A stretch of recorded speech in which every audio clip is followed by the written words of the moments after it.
नमस्कार। इन खबर में आपका स्वागत है। यूएनजीए यानी कि संयुक्त राष्ट्र की जनरल असेंबली में पाकिस्तान ने एक बार फिर वही किया है जिस बात की आशंका थी। पिछले साल भी यही किया था पाकिस्तान के प्रधानमंत्री इमरान खान ने, यानी कि आरएसएस, बीजेपी और मोदी सरकार भारत को हिंदू राष्ट्र बनाना चाहती है। हिंदुस्तान में मुसलमानों पे बहुत अत्याचार हो रहा है। जम्मू कश्मीर में सेना कहर ढा रही है, मानवाधिकारों का हनन हो रहा है और ये नफरत और घृणा फैलाने का ये काम सरकार कर रही है। वो अपनी आदत से मजबूर है। उनके पास ये बोलने के अलावा और कुछ है भी नहीं, क्योंकि दुनिया जानती है कि पाकिस्तान आज के देश में दिवालियेपन के कागार पे खड़ा देश है।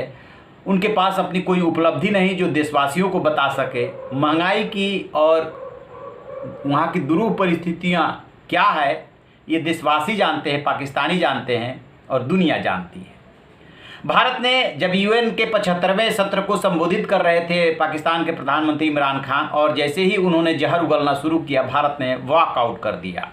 क्योंकि जब भी ऐसा होता है, पिछली बार भी ऐसा किया गया था, इस बात की आशंका पहले से थी कि इमरान खान मानेंगे नहीं, करेंगे। अभी हाल में जब मॉस्को में एक मीटिंग हो रही थी, तब भी वहाँ के राष्ट्रीय सुरक्षा सलाहकार ने जो मैप का इस्तेमाल किया था, उस मैप का इस्तेमाल किया था जिसमें भारत के कुछ हिस्सों को पाकिस्तान ने अपने मैप में शामिल किया है। तब राष्ट्रीय सुरक्षा सलाहकार अजीत डोभाल ने उसका बहिष्कार कर दिया था। तो मिजीतो बिनीतो जो फर्स्ट सेक्रेटरी हैं हमारे, उन्होंने जो है पाकिस्तान को जम करके धोया। बोला कि इसी हाल में आप लोगों ने सुना एक ऐसा व्यक्ति, एक ऐसा नेता बोल रहा था जिसके पास बताने के लिए कुछ नहीं है, ना अपने देश को, न दुनिया को, न दुनिया के लिए उसके पास कोई सुझाव है बेटरमेंट के लिए, विकास के लिए। उससे क्या दिखाई देता है? ये वो व्यक्ति बात कर रहा था जिसने कि अमेरिका में सार्वजनिक रूप से स्वीकार किया था कि 30 से 40 हज़ार आतंकी पाकिस्तान को ने उसको प्रशिक्षित किया है, पाकिस्तान में है। ये वो व्यक्ति बोल रहा था जिसने उसामा बिन लादेन को अपनी पार्लियामेंट में शहीद बताया था। ये वो व्यक्ति बोल रहा था जो कि खुद घृणा और नफरत फैलाता है। हमें तो इस बात का डाउट हुआ कि कहीं वो अपने बारे में तो नहीं बोल रहे थे। भारत ने जम करके धोया। सबसे बड़ी बात भारत ने जो कही, भारत ने कहा कि जम्मू कश्मीर भारत का अभिन्न हिस्सा था, अभिन्न हिस्सा है और अभिन्न हिस्सा रहेगा।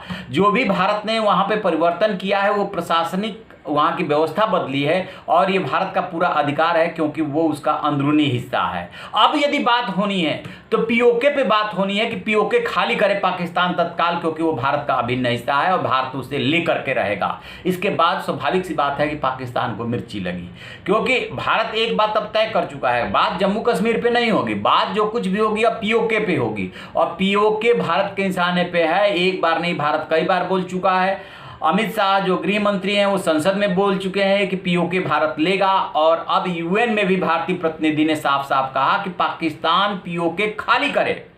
अभी आपने देखा होगा कि भारतीय विदेश मंत्रालय के प्रवक्ता का बयान आया था जिसमें साफ साफ कहा गया था कि गिलगिट बाल्टिस्तान की जो व्यवस्था बदल रहा है पाकिस्तान, वो भारत को मंजूर नहीं है, वो भारत का अभिन्न हिस्सा है, भारत उसे लेगा, और पाकिस्तान की निंदा की थी।